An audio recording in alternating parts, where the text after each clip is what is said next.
Hello students, welcome to Panchajanya S. ನಾನು Naveen Kumar.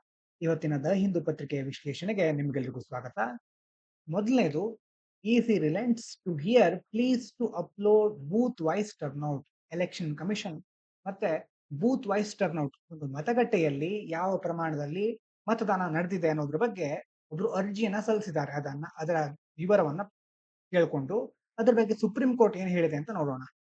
Supreme Court order to Election Commission. The Supreme Court asked the Election Commission to meet petitioners. Petitioner ಅಂತಂದ್ರೆ ಅರ್ಜಿನ ಸಲ್ಲಿಸಿದವರು supreme court ಹತ್ರ, and discuss their request to upload booth wise voter turnout data after each phase of polling. ಪ್ರತಿ ಸತಿ ಮತದಾನ ಆಗುತ್ತೆ, ಮತದಾನ ನಡೆದ ನಂತರ ಆ ಬೂತ್ ವಾರು ಅಂತ ಒಂದು ಮತಗಟ್ಟೆಗೆ ಸಂಬಂಧಪಟ್ಟ ಹಾಗೆ ಎಷ್ಟು ಪ್ರಮಾಣದಲ್ಲಿ ಮತದಾನ ನಡೆಯಿತು ಮಾಹಿತಿಯನ್ನ ಅಪ್ಲೋಡ್ ಮಾಡೋದ್ರ ಕುರಿತಾಗಿ ಈ ಒಂದು ಯಾರ ಜೊತೆ ಪೆಟಿಷನರ್ಸ್ ಅಂದ್ರೆ ಅರ್ಜಿನ ಸಲ್ಲಿಸೋರ ಜೊತೆ ನೀವು ಚರ್ಚೆನ ನಡೆಸಿ ಅಂತ ಸುಪ್ರೀಂ ಕೋರ್ಟ್ ಚುನಾವಣಾ ಆಯೋಗಕ್ಕೆ ಆದೇಶವನ್ನ ನೀಡುತ್ತದೆ.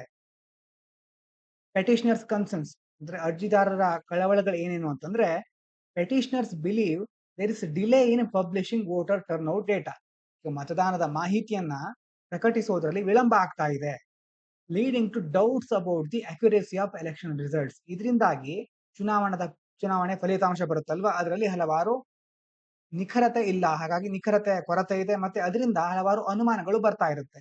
ಹೀಗಾಗಿ ಅವ್ರೇನ್ ಮಾಡ್ತಾ ಇದ್ದಾರೆ, they want official clear and verified records of votes. ಮತದಾನದ ಅಧಿಕೃತವಾದಂತಹ ಮತ್ತೆ ಸ್ಪಷ್ಟವಾದಂತಹ ಮತ್ತೆ ಪರಿಶೀಲಿಸಿದಂತಹ ವೋಟರ್ ರೆಕಾರ್ಡ್ ಗಳನ್ನ ಬಯಸ್ತಾ ಇದ್ದಾರೆ. ಎಲೆಕ್ಷನ್ ಕಮಿಷನ್ ಸ್ಟ್ಯಾಂಡ್ ಏನು, ಅದು ಏನ್ ಹೇಳುತ್ತೆ, Election Commission earlier said there was no legal rule forcing them to publish booth wise turnout data immediately. ಮತಗಟ್ಟೆವಾರು ಮತದಾನದ ಮಾಹಿತಿನ ಪ್ರಕಟಿಸುವುದಕ್ಕೆ ಸಂಬಂಧಪಟ್ಟ ಹಾಗೆ ಯಾವುದೇ ಕಾನೂನು ನಿಯಮ ಇಲ್ಲ ಅಂತ ಮೊದಲು ಎಲೆಕ್ಷನ್ ಕಮಿಷನ್ ಹೇಳ್ತಾ ಇತ್ತು. ಆದ್ರೆ ಈಗ Supreme Court asked them to reconsider, ಮತ್ತೆ ಇದೊಂದು ಸಾರಿ ಮರುಪರಿಶೀಲನೆ ಮಾಡಿಕೊಂಡು ಈ ಒಂದು ಡೇಟಾವನ್ನ ಬಿಡುಗಡೆ ಮಾಡೋ ರೀತಿ ಸುಪ್ರೀಂ ಕೋರ್ಟ್ ಆದೇಶ ನೀಡಿದೆ. Issue of transparency.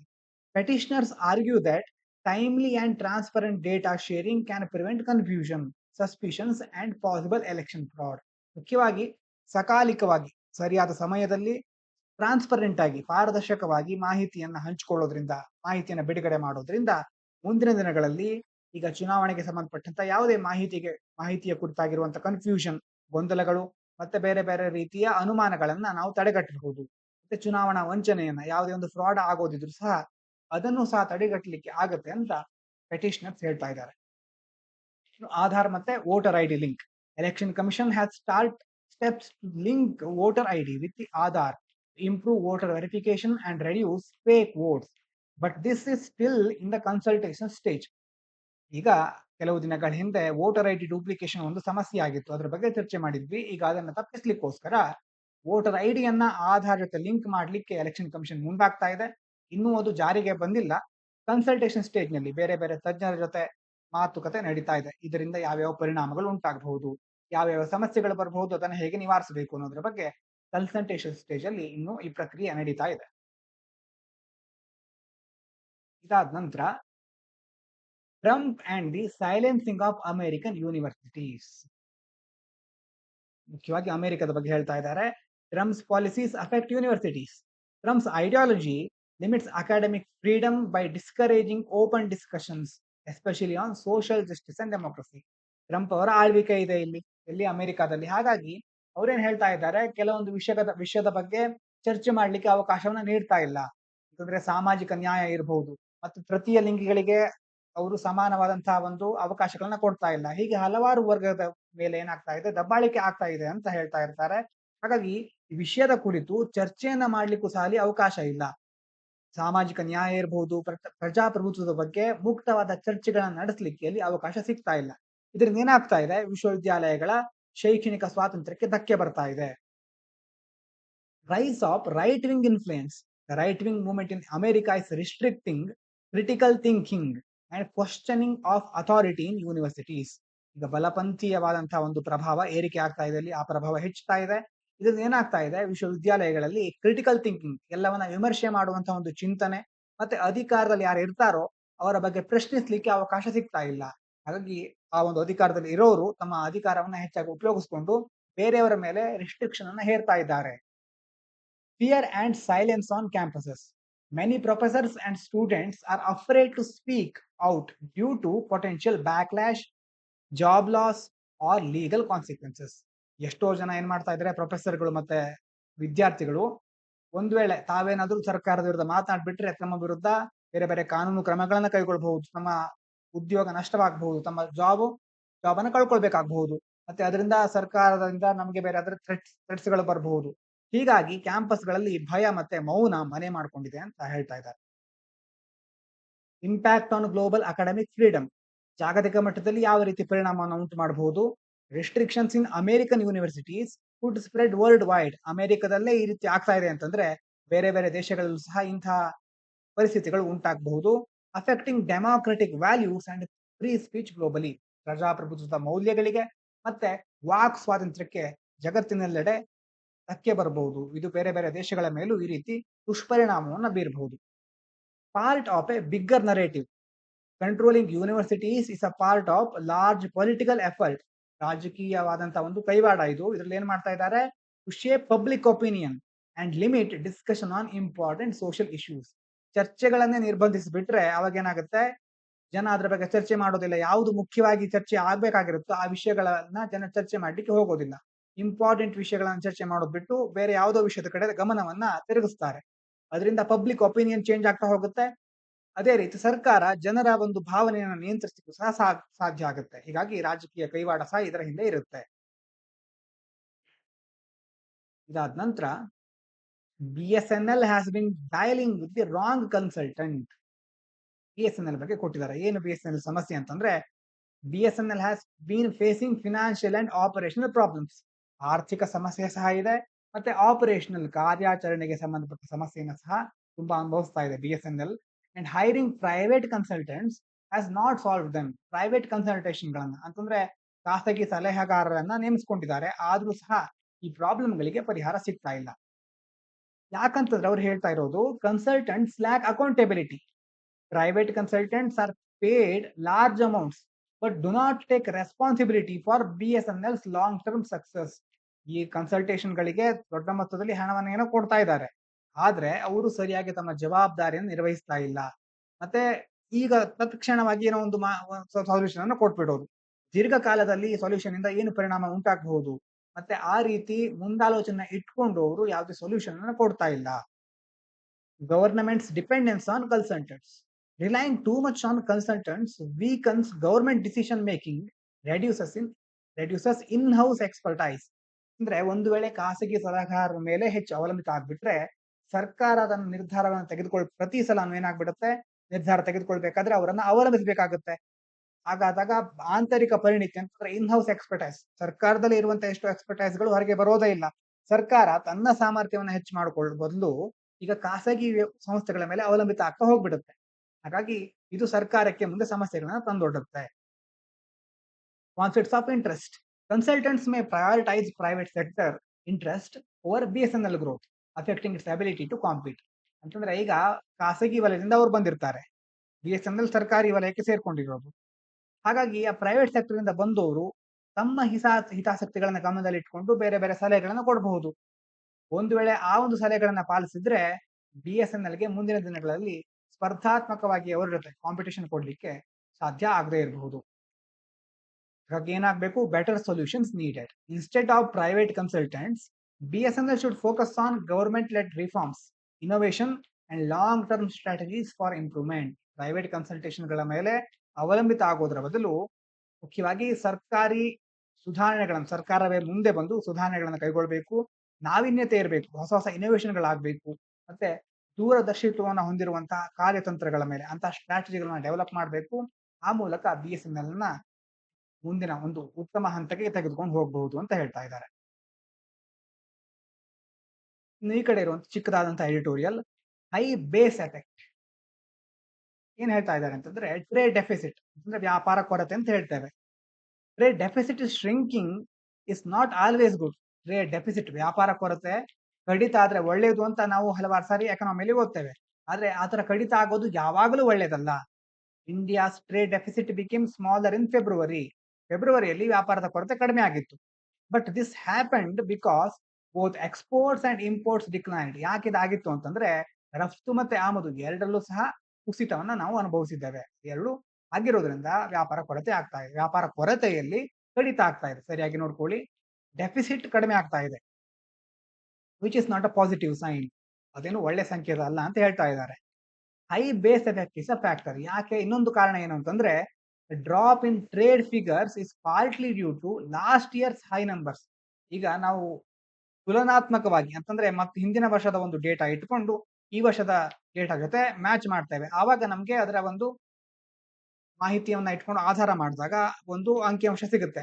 ಅದನ್ನ ತಲೆ ಇಟ್ಕೊಂಡು ಯಾವ ರೀತಿ ನಮ್ಮ ಗ್ರೋತ್ ಆಗ್ತಾ ಇದೆಯಾ, ಡೆಫಿಸಿಟ್ ಯಾವ ರೀತಿ ಇದೆ ಅನ್ನೋದನ್ನ ಕ್ಯಾಲ್ಕುಲೇಷನ್ ಮಾಡ್ತೇವೆ. ಹಿಂದಿನ ವರ್ಷ ತುಂಬಾ ಹೆಚ್ಚಿತ್ತು ಡೆಫಿಸಿಟ್, ಹಾಗಾಗಿ ಈ ವರ್ಷ ಸ್ವಲ್ಪ ಕಡಿಮೆ ಆದ್ರೆ ನಮಗೆ ಏನನ್ಸುತ್ತೆ, ಡೆಫಿಸಿಟ್ ಕಡಿಮೆ ಆಗ್ತಾ ಇದೆ ಅಂತ ಅನ್ಸುತ್ತೆ. ಹಾಗಾಗಿ ವ್ಯಾಪಾರದಲ್ಲಿ ಇರುವಂತಹ ಹಿಂದಿನ ವರ್ಷಗಳ ಅಂಕಿಅಂಶಗಳಿಗೆ ಹೋಲಿಸಿದ್ರೆ ಈ ವರ್ಷ ತುಂಬಾ ಕಡಿಮೆ ಆಗಿರೋ ರೀತಿ ನಮಗೆ ಅನಿಸ್ತಾ ಇದೆ. ಬೇಸ್ ಎಫೆಕ್ಟ್ ಮುಖ್ಯವಾಗಿ ಇದಕ್ಕೆ ಏನಂತ ಕರೀತಾರೆ? ಬೇಸ್ ಎಫೆಕ್ಟ್ ಅಂತಂದ್ರೆ ಒಂದು ಬೇಸ್ ಇರುತ್ತೆ, ಒಂದು ಆಧಾರ. ಆ ಆಧಾರವನ್ನ ಇಟ್ಕೊಂಡು ಆ ಅಂಕಿಅಂಶದ ಆಧಾರದ ಮೇಲೆ ಈ ವರ್ಷದನ್ನ ಕ್ಯಾಲ್ಕುಲೇಟ್ ಮಾಡೋದು. ಈ ವರ್ಷ ಎಷ್ಟು ಹೆಚ್ಚಾಗಿದೆ, ಎಷ್ಟು ಕಡಿಮೆ ಆಗಿದೆ, ಇದರಿಂದ ನಾವು ಗ್ರೋತ್ ಅಂತಂದ್ರೆ ಬೆಳವಣಿಗೆ ಹಾದಿಯಲ್ಲಿ ಇದೀವಾ ಅಥವಾ ನಾವು ಕುಸಿತವನ್ನ ಕಾಣ್ತಾ ಇದೀವ ಅನ್ನೋದನ್ನ ನಿರ್ಧಾರ ಮಾಡ್ತೇವೆ. ಇನ್ನು U S tariff issues affecting exports ಅಂತಂದ್ರೆ ಯು ಎಸ್ ನ ಟ್ಯಾರಿಫ್ಗಳು, ಅಮೆರಿಕ ಸುಂಕವನ್ನ ವಿಧಿಸ್ತಾ ಇದೆ. ಹಾಗಾಗಿ ಅಮೆರಿಕಕ್ಕೆ ಇಂಪೋರ್ಟ್ ಆಗ್ತಾ ಇರುವಂತದ್ದು, ಅಮೆರಿಕ ಏನೇನ್ ತರಿಸ್ಕೊಳ್ತಾ ಇದೆಯೋ ಅವುಗಳ ಮೇಲೆ ಹೆಚ್ಚೆಚ್ಚು ಸುಂಕವನ್ನ ವಿಧಿಸ್ತಾ ಇದ್ದಾರೆ. ಅದರಿಂದ ನಮ್ಮ ದೇಶದ ಎಕ್ಸ್ಪೋರ್ಟ್ ಗಳಿಗೆ ಹಾನಿ ಆಗ್ತಾ ಇದೆ. American buyers reduce their orders. ಹೆಚ್ಚು ಸುಂಕವನ್ನ ವಿಧಿಸ್ತಾ ಇರೋದ್ರಿಂದ ಅಲ್ಲಿ ಹೆಚ್ಚೆಚ್ಚು ಖರೀದಿ ಮಾಡ್ತಾರಲ್ವಾ, ಅವರು ತಮ್ಮ ಖರೀದಿ ಮಾಡೋ ಒಂದು ಪ್ರಮಾಣವನ್ನ ಕಡಿಮೆ ಮಾಡ್ತಾ ಇದ್ದಾರೆ. Due to possible U S tariff hikes, ಸುಂಕ ಹೆಚ್ಚಾಗ್ತಾ ಇದೆ. Causing a drop in India's exports. ಭಾರತದ ಗಳಲ್ಲಿ ಇದರಿಂದಾಗಿ ಎಕ್ಸ್ಪೋರ್ಟ್ ನ ಪ್ರಮಾಣ ಕಡಿಮೆ ಆಗ್ಬಿಟ್ಟಿದೆ. Gold and oil imports fell sharply. High price of gold led to lower demand. ಒಂದ್ಸಾರಿ ಗೋಲ್ಡಿನ ಪ್ರೈಸ್ ತುಂಬಾ ಹೆಚ್ಚಾಗಿತ್ತು, ಆ ಪ್ರೈಸ್ ಹೆಚ್ಚಾಗಿರೋದ್ರಿಂದ ಏನಾಗ್ಬಿಟ್ಟು ಆ ಒಂದು ಡಿಮ್ಯಾಂಡ್, ಗೋಲ್ಡ್ ಇರುವಂತಹ ಡಿಮ್ಯಾಂಡ್ ಕುಸಿತವನ್ನ ಕಾಣ್ತು. And India's oil imports drop as it sourced oil from Russia amid U S sanction. ರಷ್ಯಾದಿಂದ ಯು ಎಸ್ ಏನ್ ಹೇಳ್ತಾ ಇದೆ, ಯು ಎಸ್ ಏನ್ ಹೇಳಿದೆ, ರಷ್ಯಾದಿಂದ ಯಾರು ಆಯಿಲ್ ತೆಗೆದುಕೊಳ್ತಾರೋ ಅವರ ಮೇಲೆ ಸ್ಯಾಂಕ್ಷನ್ ನ ವಿಧಿಸ್ತೇವೆ, ಯಾರು ಆಯಿಲ್ ತೆಗೆದುಕೊಳ್ಬಾರ್ದು. ಹೀಗೆ ಬೇರೆ ಬೇರೆ ರೀತಿ ಕಠಿಣ ಕ್ರಮಗಳನ್ನ ರಷ್ಯಾ ಮೇಲೆ ಯು ಎಸ್ ಸರ್ಕಾರ ವಿಧಿಸಿತ್ತು. ನಾವು ಭಾರತ ರಷ್ಯಾದಿಂದ ಆಯಿಲ್ ತರಿಸ್ಕೊಳ್ತಾ ಇದ್ವಿ. ಯು ಎಸ್ ಸ್ಯಾಂಕ್ಷನ್ ಇರೋದ್ರಿಂದ ದೊಡ್ಡ ಮಟ್ಟದಲ್ಲಿ ಅಂತಂದ್ರೆ ಬಹಳ ಹೆಚ್ಚಿನ ಪ್ರಮಾಣದಲ್ಲಿ ಆಯಿಲ್ ಅನ್ನು ನಾವು ತೆಗೆದುಕೊಳ್ಳಿಕ್ಕೆ ಸಾಧ್ಯ ಆಗ್ಲಿಲ್ಲ. Diversification needed for trade stability. ಹಾಗಾಗಿ ನಮ್ಮ ಮುಂದಿನ ಗುರಿ ಏನಾಗಿರ್ಬೇಕಂತಂದ್ರೆ India should explore new trade partners. ಭಾರತ ಹೊಸ ವಾಣಿಜ್ಯ ಪಾರ್ಟ್ನರ್ಗಳನ್ನ, ಪಾಲುದಾರಿಕಾ ದೇಶಗಳನ್ನ ಅನ್ವೇಷಿಸಬೇಕು, ಅವ್ರ ಜೊತೆ ಒಪ್ಪಂದಗಳನ್ನ ಮಾಡ್ಕೋಬೇಕು. To reduce its dependence on few countries and balance its trade deficit. ಕೆಲವೇ ದೇಶಗಳ ಮೇಲೆ ಅವಲಂಬಿತ ಆಗೋದನ್ನ ಬಿಟ್ಟು ಹಲವಾರು ದೇಶಗಳ ಮೇಲೆ ಅವಲಂಬಿತ ಆಗ್ಬಿಟ್ರೆ ಅವಾಗ ಒಂದು ದೇಶದಲ್ಲಿ ಯಾವುದೋ ಒಂದು ಎಕನಾಮಿಕ್ ಡಿಸ್ರಪ್ಷನ್ ಆಗುತ್ತೆ, ಅಂದ್ರೆ ಆರ್ಥಿಕ ಕುಸಿತ ಉಂಟಾಗುತ್ತೆ. ಅದರಿಂದ ನಮಗೆ ದೊಡ್ಡ ಮಟ್ಟದ ಹಾನಿ ಆಗೋದಿಲ್ಲ. ನಾವು ನಮ್ಮ ಟ್ರೇಡ್ ನ ಡೈವರ್ಸಿಫೈ ಮಾಡಿರ್ತೇವೆ. ಹಾಗಾಗಿ ಬೇರೆ ಹಲವಾರು ದೇಶಗಳಲ್ಲಿ ನಾವು ನಮ್ಮ ಟ್ರೇಡ್ ಅನ್ನ ವಿಸ್ತರಿಸಬೇಕು. ಇದು ಇದಕ್ಕೆ ಪರಿಹಾರ ಅಂತ ಇದರಲ್ಲಿ ಹೇಳ್ತಾ ಇದ್ದಾರೆ. ಇದಾದ್ಮೇಲೆ ಚೇಂಜ್ ನೌ. ಮುಖ್ಯವಾಗಿ ಸಿಖ್ ಎಕ್ಸ್ಟ್ರೀಮಿಸಂ ಬಗ್ಗೆ ನೀವು ಕೇಳಿರಬಹುದು. ಖಲಿಸ್ತಾನ್ ಇಶ್ಯೂ ಅಂತ ಅನ್ನೋದಕ್ಕೆ ಕರೀತಾರೆ. U S is now listening to India's concerns. ಭಾರತದ ಕೆಲವೊಂದು ಕಳವಳಗಳ ಬಗ್ಗೆ ಈಗ ಯು ಎಸ್ ಗಮನವನ್ನ ನೀಡ್ತಾ ಇದೆ. U S is finally discussing India's worries about Sikh extremist groups like Sikh for Justice, SFJ ಅಂತ ಕರೀತಾರೆ, ವಿಚ್ ಪ್ರಮೋಟ್ ಖಲಿಸ್ತಾನ್. ಖಲಿಸ್ತಾನ್ ಅಂತಂದ್ರೆ ಸಿಖ್ಖರಿಗೋಸ್ಕರ ಸಪರೇಟ್ ಆದ ಒಂದು ರಾಷ್ಟ್ರವನ್ನ ಮಾಡ್ಕೊಡಿ, ನಮಗೆ ಬೇರೆನೆ ರಾಷ್ಟ್ರ ಬೇಕು ಅಂತ ಸಿಖ್ಖರು ಹೇಳ್ತಾ ಇರ್ತಾರೆ. ಆ ಒಂದು ತೀವ್ರವಾದಕ್ಕೆ ಅದು ತಲುಪಿದೆ ಈಗ.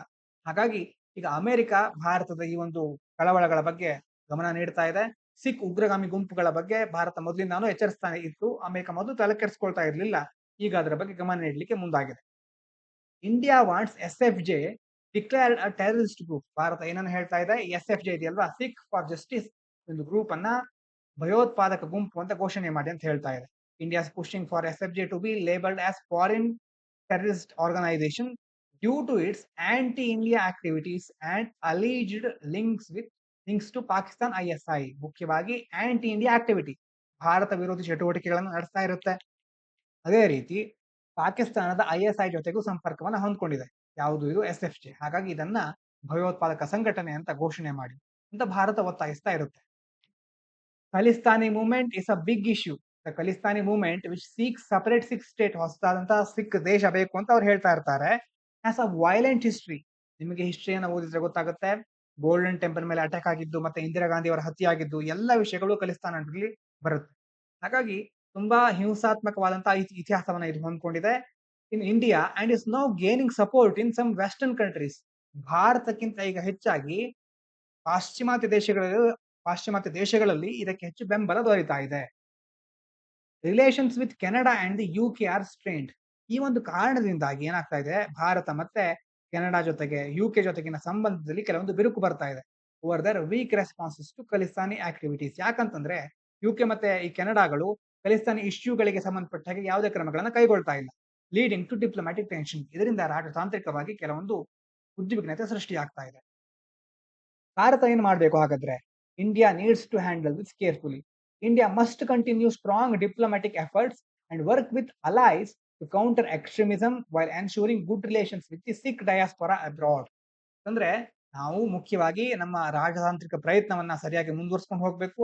ವಿದೇಶದಲ್ಲಿ ಇರ್ತಾರಲ್ವಾ ಸಿಖ್ಸ್, ಅವರ ಜೊತೆ ಉತ್ತಮ ಸಂಬಂಧವನ್ನ ಸಹ ಮುಂದುವರ್ಸ್ಕೋಬೇಕು. ಅದ್ರ ಜೊತೆ ಏನಾಗ್ಬೇಕು, ಅಲ್ಲಿರುವಂತಹ ಉಗ್ರಗಾಮಿಗಳು ಅವರನ್ನ ಹೇಗೆ ಹ್ಯಾಂಡಲ್ ಮಾಡ್ಬೇಕು ಅನ್ನೋದನ್ನು ಸಹ ನಾವು ತಲೆಯಲ್ಲಿ ಇಟ್ಕೋಬೇಕು. ಬೇರೆ ಬೇರೆ ದೇಶಗಳ ಹೆಲ್ಪ್ ಅನ್ನು ತೆಗೆದುಕೊಂಡು ಇದನ್ನ ಹತ್ತಿಕ್ಲಿಕ್ಕೆ, ಸಿಖ್ ಉಗ್ರವಾದವನ್ನು ಹತ್ತಿಕ್ಲಿಕ್ಕೆ ನಾವು ಮುಂದಾಗಬೇಕು. ಇನ್ನು ಮುಂದಿನ article, the dystopian side of insta commerce. Q commerce ಅಥವಾ ಇನ್ಸ್ಟಾ ಕಾಮರ್ಸ್. ಕ್ಯೂ ಕಾಮರ್ಸ್ ಅಂತಂದ್ರೆ ಹಲವಾರು ದಿನಗಳ ಹಿಂದೆ ನೋಡಿದ್ವಿ. ಕ್ವಿಕ್ ಕಾಮರ್ಸ್, ತಕ್ಷಣ ಕೆಲವೇ ನಿಮಿಷಗಳಲ್ಲಿ ಆರ್ಡರ್ ಮನೆ ಬಾಗಿಲಿಗೆ ಇರುತ್ತಲ್ವಾ ಅದು. Harsh working condition. ಆದ್ರೆ ಈ ಆರ್ಟಿಕಲ್ ಹೇಳ್ತಾ ಇರೋದು ಆ ಒಂದು ಕ್ಯೂ ಕಾಮರ್ಸ್ ಅಲ್ಲಿ ವರ್ಕ್ ಮಾಡ್ತಾ ಇರ್ತಾರಲ್ವಾ ಅವರಿಗೆ ಎದುರಾಗ್ತಾ ಇರುವಂತಹ ಸಮಸ್ಯೆಗಳು. Many workers in quick commerce services like instant delivery apps face tough conditions, working long hours for low pay without proper job security. ಈ ತ್ವರಿತ ವಿತರಣಾ ಅಪ್ಲಿಕೇಶನ್ ಅಥವಾ ತ್ವರಿತ ವಾಣಿಜ್ಯ ಸೇವೆಗಳಲ್ಲಿ ಅನೇಕ ಕಾರ್ಮಿಕರು ಏನ್ ಮಾಡ್ತಾ ಇದ್ದಾರೆ, ಕಠಿಣ ಪರಿಸ್ಥಿತಿಗಳನ್ನು ಎದುರಿಸ್ತಾ ಇದ್ದಾರೆ. ಮತ್ತೆ ಸರಿಯಾದ ಕೆಲಸದ ಭದ್ರತೆ ಇರೋದಿಲ್ಲ. ಮತ್ತೆ ಕಡಿಮೆ ವೇತನಕ್ಕೋಸ್ಕರ ತುಂಬಾ ಕಾಲ, ದೀರ್ಘ ಗಂಟೆಗಳ ಕಾಲ ಕೆಲಸ ಮಾಡಬೇಕಾಗಿ ಪರಿಸ್ಥಿತಿ ಎದುರಾಗ್ತಾ ಇದೆ. Algorithm controls their lives. ಮುಖ್ಯವಾಗಿ ಇದರಲ್ಲಿ ಎಲ್ಲ ಡಿಸೈಡ್ ಆಗೋದು ಅಲ್ಗಾರಿದಮ್ ಇಂದ. ಒಂದು ಆಪ್ ಇರುತ್ತೆ, ಆಪ್ ಹೇಗೆ ಬೇರೆ ಬೇರೆ ರೀತಿ ಪ್ರತಿಕ್ರಿಯೆ ನೀಡ್ತಾ ಹೋಗುತ್ತೆ, ಆಪ್ ಹೇಗೆ ಅವರನ್ನ ಜಡ್ಜ್ ಮಾಡುತ್ತೆ ಅನ್ನೋದ್ರ ಮೇಲೆ ಅವರ ಜೀವನ ನಿರ್ಧಾರ ಆಗ್ಬಿಡುತ್ತೆ. Delivery workers are constantly monitored and controlled by apps. ಆ ಆಪ್ ಅವರನ್ನ ನಿರಂತರವಾಗಿ ಮೇಲ್ವಿಚಾರಣೆ ಮಾಡ್ತಾ ಇರುತ್ತೆ, ನಿಯಂತ್ರಿಸ್ತಾ ಇರುತ್ತೆ. Which decide their pay. ಅವರಿಗೆ ಎಷ್ಟು ಹಣ ಬರಬೇಕು, ಎಷ್ಟು ಸಂಬಳ ಸಿಗಬೇಕು, ಎಷ್ಟೊತ್ತು ಅವ್ರು ಕೆಲಸ ಮಾಡಿದ್ದಾರೆ, working hours, and even punish them for delays. ಒಂದು ವೇಳೆ ಕೆಲವೇ ನಿಮಿಷಗಳು ಹೆಚ್ಚಾದ್ರೂ ಸಹ ಅವರಿಗೆ ಬೇರೆ ಬೇರೆ ಶಿಕ್ಷೆಗಳನ್ನ, ಅಂತಂದ್ರೆ ಅವರಿಗೆ ಅವರು ಕಠಿಣ ಕ್ರಮಗಳನ್ನ ಎದುರಿಸಬೇಕಾದಂತಹ ಪರಿಸ್ಥಿತಿ ಸಹ ಬರುತ್ತೆ. No legal protection. These workers are not considered employees. ಆದ್ರೆ ಅವರನ್ನ ಫುಲ್ ಟೈಮ್ ಎಂಪ್ಲಾಯ್ ಅಂತ ಕನ್ಸಿಡರ್ ಮಾಡೋದಿಲ್ಲ. So they don't get benefits like health insurance. ಆರೋಗ್ಯ ವಿಮೆ ಇರೋದಿಲ್ಲ. ಪೇಡ್ ಲೀವ್ಸ್, ಸಂಬಳ ಸಹಿತವಾದ ರಜೆ ಸಹ ಸಿಗೋದಿಲ್ಲ ಅವರಿಗೆ. And no legal job protection. ಕಾನೂನಾತ್ಮಕವಾಗಿ ಅವರಿಗೆ ಯಾವುದೇ ಉದ್ಯೋಗದ ರಕ್ಷಣೆ ಸಹ ಸಿಗುವುದಿಲ್ಲ. Customers expect speed over safety. ಈಗ ಗ್ರಾಹಕರು ಇರ್ತಾರಲ್ವಾ, ಅಂತಂದ್ರೆ ನಾವು ಯಾವುದೋ ಒಂದನ್ನು ಆರ್ಡರ್ ಮಾಡ್ಕೊಂಡ್ಬಿಟ್ರೆ ಆ ಡೆಲಿವರಿ ಕೆಲವೇ ದಿನಗಳಲ್ಲಿ ಆಗ್ಬೇಕು. ಈಗ ಅಮೆಝಾನ್ ಅಲ್ಲಿ ಆರ್ಡರ್ ಮಾಡಿದ್ರೆ ಅದೇ ರೀತಿ ಈಗ ಕ್ಯೂ ಕಾಮರ್ಸ್ ನಲ್ಲಿ ಏನಾಗುತ್ತೆ, ಕೆಲವೇ ನಿಮಿಷದಲ್ಲಿ ಅದು ನಮಗೆ ಸಿಕ್ಬಿಡ್ಬೇಕು ಅಂತ ನಾವು ಬಯಸ್ತಾ ಇರ್ತೇವೆ. ನಮಗೆ ಸೇಫ್ಟಿ ಮುಖ್ಯ ಆಗಿರೋದಿಲ್ಲ, ಸ್ಪೀಡ್ ಹೆಚ್ಚು ಮುಖ್ಯ ಆಗ್ಬಿಡುತ್ತೆ. The pressure to deliver fast makes workers take risk. ಹೀಗಾಗಿ ಕೆಲವೇ ಕ್ಷಣದಲ್ಲಿ ಅದನ್ನ ಡೆಲಿವರಿ ಮಾಡಬೇಕು ಅವರು, ಹಾಗಾಗಿ ಅವರು ಕೆಲವೊಂದು ರಿಸ್ಕ್ ಗಳನ್ನು ತೆಗೆದುಕೊಳ್ತಾರೆ. Often ignoring their own health. ತಮ್ಮ ಆರೋಗ್ಯವನ್ನ ಬದಿಗೆ ಇಟ್ಟು ಡೆಲಿವರಿ ಮಾಡ್ಬೇಕಾಗುತ್ತೆ. ಅಂಡ್ ಸೇಫ್ಟಿ, ಸುರಕ್ಷತೆಯನ್ನ ಸಹ ಇಗ್ನೋರ್ ಮಾಡ್ಬೇಕಾಗುತ್ತೆ. Just to meet unrealistic delivery times. ಅಂತಂದ್ರೆ ಒಂಥರ ಅನ್ರಿಯಲಿಸ್ಟಿಕ್ ಅನ್ಸೋದಿವ ನಿಮ್ಗೆ? ಅಂತಂದ್ರೆ ನಾವು ಹಿಂದಿನ ಕಾಲದಲ್ಲಿ ನಮ್ಮ ಯಾವುದೋ ಒಂದು ವಸ್ತುನ ತರಬೇಕಾದ್ರೆ ಬಹಳ ದೂರದ ಸಿಟಿಗೆ ಹೋಗಿ ನಮ್ಮ ತಂದೆ ತಾಯಿ ಅಲ್ಲಿ ಹೋಗಿ ತೆಗೆದುಕೊಂಡು ಬಂದು ಆಮೇಲೆ ಅದಕ್ಕೆ ಸಂಬಂಧಪಟ್ಟ ಹಾಗೆ ನಾವು ಬೇರೆ ಬೇರೆ ಆಹಾರವನ್ನು ತಯಾರು ಮಾಡೋದು, ಈ ರೀತಿ ಹಲವಾರು ರೀತಿಯ ಕ್ರಮಗಳನ್ನ, ಬೇರೆ ಬೇರೆ ರೀತಿಯನ್ನ ನೋಡ್ತಾ ಬಂದಿದ್ದೇವೆ. ಆದ್ರೆ ಕೆಲವೇ ಕ್ಷಣದಲ್ಲಿ ನಮಗೆ ಬೇಕಾದ ಸಿಗುತ್ತೆ ಅಂತ ಆದಾಗ ನಾವು ಅದರ ಮೌಲ್ಯವನ್ನ ಸಹ ಗಮನಿಸೋದಿಲ್ಲ. ಮತ್ತೆ ಈ ಒಂದು ವರ್ಕರ್ಸ್ ಗಳು ಇರ್ತಾರಲ್ವಾ, ಇವರಿಗೆ ಯಾವ ರೀತಿ ಕಷ್ಟಗಳು ಎದುರಾಗಬಹುದು ಅನ್ನೋದು ಸಹ ನಮ್ಮ ತಲೆಯಲ್ಲಿ ಇರೋದಿಲ್ಲ. ಆಗ ನೀಡ್ ಫಾರ್ ಬೆಟರ್ ರೆಗ್ಯುಲೇಷನ್ಸ್. ಹಾಗಾಗಿ ಏನ್ ಬೇಕು? Stronger labour loss. ಅಂತಂದ್ರೆ ಕಾರ್ಮಿಕ ಕಾನೂನುಗಳು ಇನ್ನಷ್ಟು ಕಠಿಣ ಆಗ್ಬೇಕು. ಫೇರ್ ವೇಜಸ್, ಕಾರ್ಮಿಕರಿಗೆ ಸಂಬಂಧಪಟ್ಟಾಗೆ ಅವರ ವಿರುದ್ಧ ಯಾವುದೇ ದಬ್ಬಾಳಿಕೆ ಆಗ್ಬಾರ್ದು. ಆ ರೀತಿಯ ಕಾನೂನುಗಳು ಕಠಿಣವಾಗಬೇಕು. ಅಂತಂದ್ರೆ ಈ ಎಂಪ್ಲಾಯರ್ಸ್ ಇರ್ತಾರಲ್ವಾ, ಕೆಲಸ ಕೊಡುವವರು, ಅವರು ಸರಿಯಾದ ವಾತಾವರಣವನ್ನ ಕಲ್ಪಿಸಿಕೊಡ್ಬೇಕು. ಫೇರ್ ವೇಜಸ್ ಅಂತಂದ್ರೆ ಸರಿಯಾದ ಸಂಬಳ ಸಿಗ್ಬೇಕು. And safety measures should be introduced protect gig workers. ಸುರಕ್ಷತೆಗೆ ಸಂಬಂಧಪಟ್ಟ ಕ್ರಮಗಳನ್ನು ಸಹ ಅಳವಡಿಸಿಕೊಳ್ಬೇಕು. ಫ್ರಮ್ ಗಿಗ್ ವರ್ಕರ್ಸ್ ಅನ್ನ ಯಾವ್ದ್ರಿಂದ? ಗಿಗ್ ವರ್ಕರ್ಸ್ ಅಂತಂದ್ರೆ ಈ ರೀತಿ ಡೆಲಿವರಿ ಬಾಯ್ಸ್ ಗಳಾಗಿ ಮತ್ತೆ ಬೇರೆ ಓಲಾ ಊಬರ್ ಗಳಲ್ಲಿ ಕೆಲಸ ಮಾಡ್ತಾರಲ್ವಾ, ಈ ವರ್ಕರ್ಸ್ ಗಳ ಪ್ರೊಟೆಕ್ಷನ್ಗೋಸ್ಕರ ಸರಿಯಾದ ಸಂಬಳ, ಸೇಫ್ಟಿ ಮೆಜರ್ಸ್, ಸರಿಯಾದ ಕಾನೂನುಗಳು, ಈ ಎಲ್ಲವುಗಳನ್ನ ಅಳವಡಿಸೋದ್ರ ಮೂಲಕ ಅವರನ್ನ ನಾವು ಎಕ್ಸ್ಪ್ಲಾಯಿಟೇಷನ್ ಇಂದ ಮತ್ತೆ ಬೇರೆ ಬೇರೆ ಹಾನಿಕಾರಕ ಒಂದು ಪರಿಸ್ಥಿತಿಗಳಿಂದ ರಕ್ಷಿಸಬಹುದು. ಈ ರೀತಿಯಾಗಿ ಇನ್ಸ್ಟಂಟ್ ಡೆಲಿವರಿ ಬಿಸ್ನೆಸ್ ನಲ್ಲಿ ಅವರ ಒಂದು ಸುರಕ್ಷತೆಯನ್ನು ನಾವು ಕಾಪಾಡಿಕೊಳ್ಳಬಹುದು, ಅವರಿಗೆ ಉತ್ತಮ ವಾತಾವರಣ ಕಲ್ಪಿಸಬಹುದು ಅಂತ ಈ ಆರ್ಟಿಕಲ್ ನಲ್ಲಿ ಹೇಳ್ತಾ ಇದ್ದಾರೆ. ಇದಾದ ನಂತರ Chandrayaan three data says water ice easier to find on moon than believed. ಚಂದ್ರನ ಮೇಲೆ ನೀರಿರೋದ್ರ ಬಗ್ಗೆ ಮೊದಲು ಹಲವಾರು ಚಂದ್ರಯಾನ 2 ದಲ್ಲೂ ಸಹ ನೋಡಿದ್ವಿ ಅಲ್ವಾ.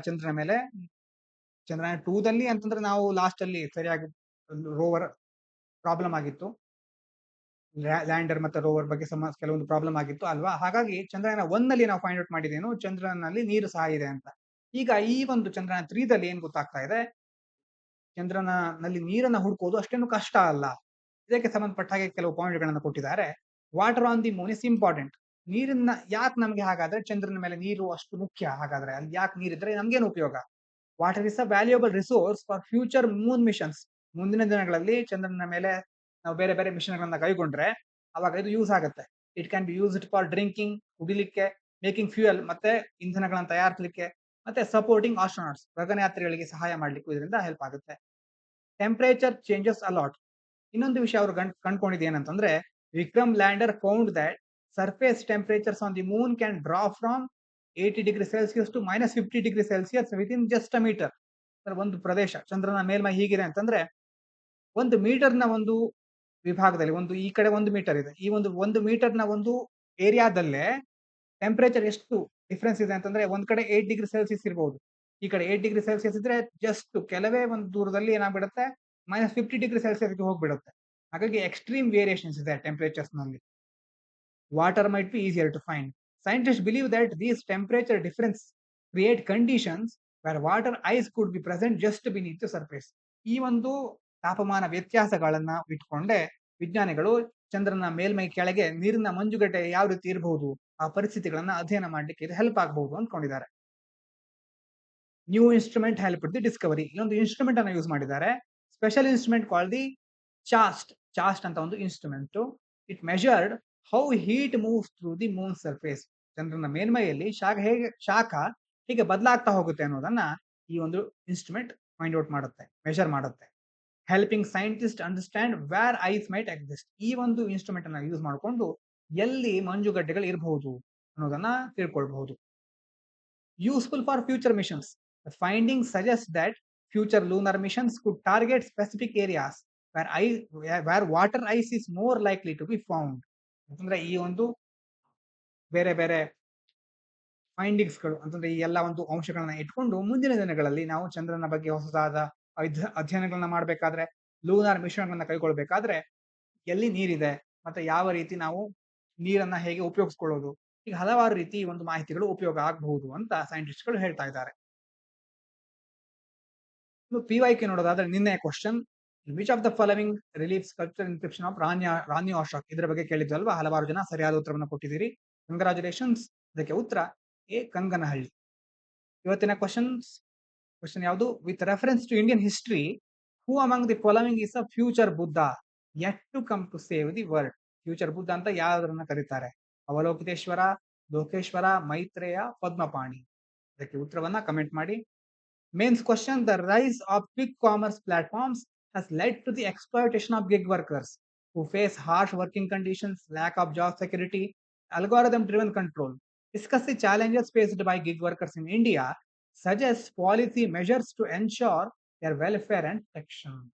ಇದರ ಬಗ್ಗೆ ಆನ್ಸರ್ ರೈಟಿಂಗ್ ಅನ್ನ ಪ್ರಾಕ್ಟೀಸ್ ಮಾಡಿ. ಥಿಂಕ್ ಮಾಡ್ಲಿಕ್ಕೆ ಒಂದು ಕ್ವಶನ್ ಇದೆ, if you had the power to completely eradicate one disease from India or the world ಅಂತಂದ್ರೆ ನಿಮಗೆ ಒಂದು ಶಕ್ತಿ ಇದೆ ಅಂತ ಇಟ್ಕೊಳ್ಳಿ, ಆ ಶಕ್ತಿಯ ಮೂಲಕ ಜಗತ್ತಿನಲ್ಲಿ ಅಥವಾ ಭಾರತದಲ್ಲಿ ಯಾವ್ದಾದ್ರು ಒಂದು ರೋಗವನ್ನ ಸಂಪೂರ್ಣವಾಗಿ ನಿರ್ಮೂಲನೆ ಮಾಡಬಹುದು, ಆ ರೋಗವನ್ನ ಜಗತ್ತಿನಲ್ಲಿ ಇಲ್ಲದ ಹಾಗೆ ಮಾಡಬಹುದು. ಆ ಶಕ್ತಿ ನಿಮ್ಗಿದ್ರೆ which disease would you choose and why? ಯಾವ ರೋಗವನ್ನ ನಿರ್ಮೂಲನೆ ಮಾಡ್ಲಿಕ್ಕೆ ಬಯಸ್ತೀರಿ ಮತ್ತೆ ಯಾಕೆ? How would it eradication impact public health and society? ಆ ರೋಗ ನಿರ್ಮೂಲನೆ ಮಾಡೋದ್ರಿಂದ ಜನ ಜನರ ಒಂದು ಆರೋಗ್ಯದ ಮೇಲೆ ಮತ್ತೆ ಸಮಾಜದ ಮೇಲೆ ಯಾವ ಪರಿಣಾಮಗಳು ಉಂಟಾಗಬಹುದು? ಇದಕ್ಕೆ ಆನ್ಸರ್ ಅನ್ನ ಕಮೆಂಟ್ ಮಾಡಿದ್ರು ಆಗುತ್ತೆ. ಹಾಗೆ ಥಿಂಕ್ ಸಹ ಮಾಡಬಹುದು ಇದಕ್ಕೆ ಸಂಬಂಧಪಟ್ಟ ಹಾಗೆ. ಇವಿಷ್ಟು ಇವತ್ತಿನ ಮುಖ್ಯ ವಿಚಾರಗಳು. ಇಷ್ಟು ಹೊತ್ತಿನ ತನಕ ಕೇಳಿದ ಎಲ್ಲರಿಗೂ ಧನ್ಯವಾದಗಳು. ಇದು ಪಾಂಚಜನ್ಯ IAS.